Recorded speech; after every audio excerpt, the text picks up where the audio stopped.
जय माता दी दोस्तों। माता रानी आपकी सारी मनोकामनाएं पूर्ण करें और आप जीवन में खूब सारी तरक्की करें।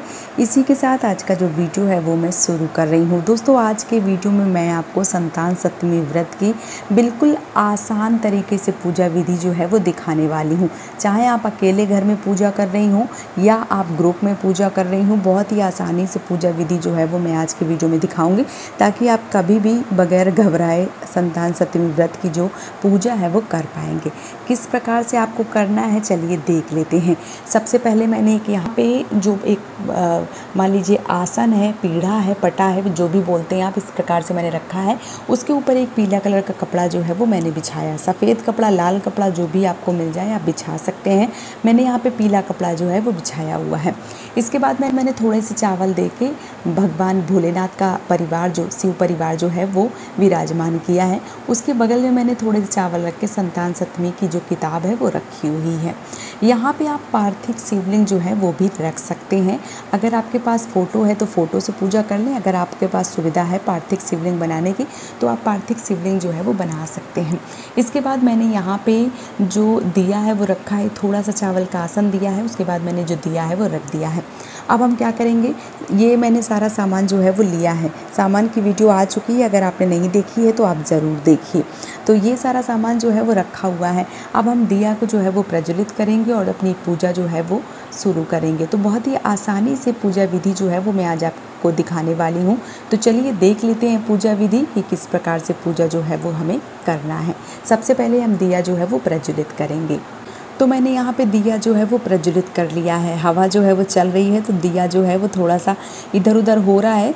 तो जो दिया है वो प्रज्वलित हो गया है। अब हमें क्या करना है, अब हमें भाव स्वरूप स्नान जो है वो करवाना है। तो हम क्या करेंगे, एक पुष्प लेंगे और पुष्प को पानी में इस तरीके से भिगो के और सर्वप्रथम जो दिया है उसका पूजन करेंगे इस प्रकार से। फिर माता पार्वती और भगवान भोलेनाथ, गणपति जो परिवार पूरा है, उनको इस तरीके से हम भाव स्वरूप स्नान जो है वो करवाएंगे।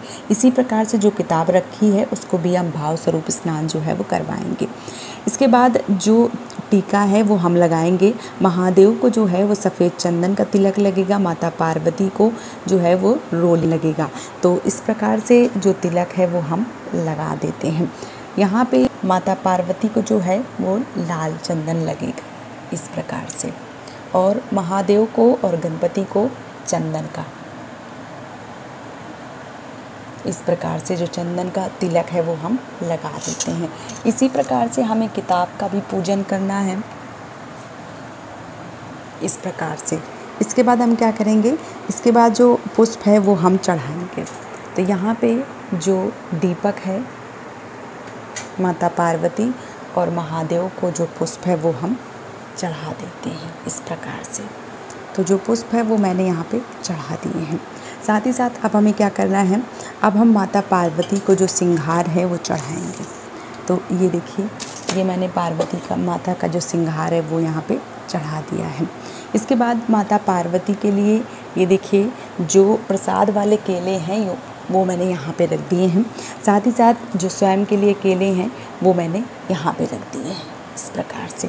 2 केले जो हैं वो माता पार्वती के लिए हैं, जो प्रसाद स्वरूप चढ़ाए जा रहे हैं वो बाद में जो है वो बांट दिए जाएंगे, एक तरीके से दान कर दिए जाएंगे। बाकी 2 जो प्रसाद वाले केले हैं वो आप उठा सकती हैं। इस प्रकार से ये पुए जो हैं वो 7 माता पार्वती के लिए और 7 स्वयं के लिए, ये देखिए इस तरीके से जो पुए हैं वो आपको रख देना है। साथ ही साथ यहाँ पे ये देखिए, ये जो पंचामृत बनाई है मैंने वो भी रख दी है।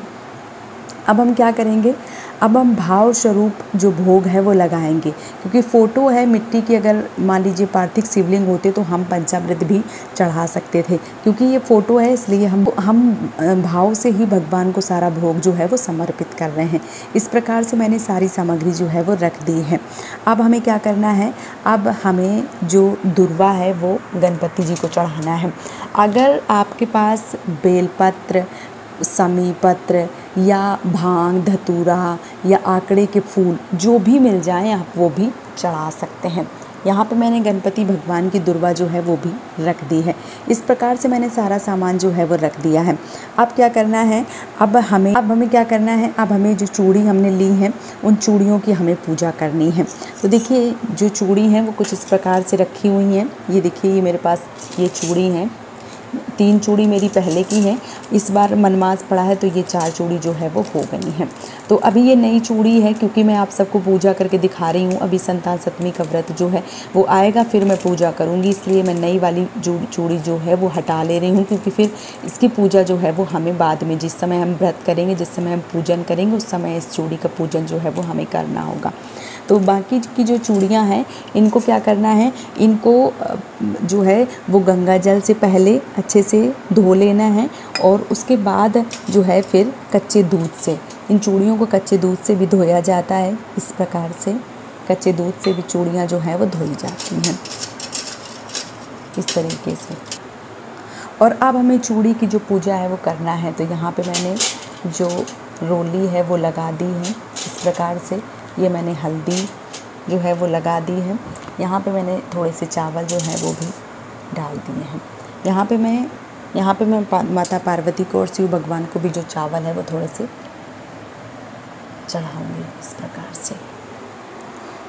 तो इस प्रकार से मैंने सामान जो है वो चढ़ा दिया है। जो चूड़ी है उसकी भी मैंने पूजा जो है वो कर ली है।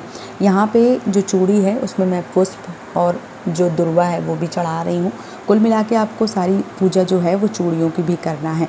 इस प्रकार से चूड़ी की जो पूजा है वो भी आपकी हो गई है। पूजा है वो हमारी हो गई। अब हमें क्या करना है, अब हमें एक हाथ में चावल और फूल जो है वो लेना है, और उसके बाद जो संतान सप्तमी की किताब है वो लेना है, और जो कथा है वो हमें पढ़ना है इस प्रकार से। तो हम एक हाथ में जो चावल है और फूल है वो लेंगे और कथा पढ़ेंगे। अगर कोई सुना रहा है तो कथा सुनेंगे। उसके बाद कथा जो है वो समाप्त हो जाने के बाद में ये जो चावल और फूल है ये हम माता जी को इस प्रकार से समर्पित कर देंगे।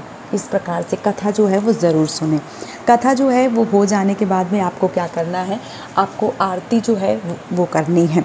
तो यहाँ पे मैं धूप बत्ती की आरती जो है वो करूँगी। तो ये देखिए, ये आरती जो है वो हमें यहाँ पे कर देनी है इस प्रकार से। इस प्रकार से आरती जो है वो आपको ज़रूर करनी है।